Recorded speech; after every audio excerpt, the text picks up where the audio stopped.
பாடம் 7 டர்ன் 3 பாடம் 8 1 2 3 4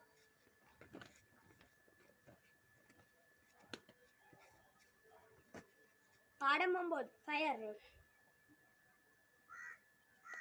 clock wise jumping பாடம் 10 left side left leg kneel down left side right leg line on left leg forward 1 2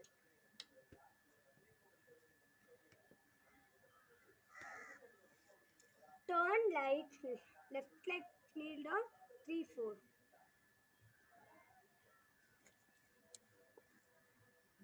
பாடம் 12 1 2 3 4 kneel down போட்டு எழுதிருக்கீங்க ஆனால் kneel down போடணும் உட்காந்து போடணும்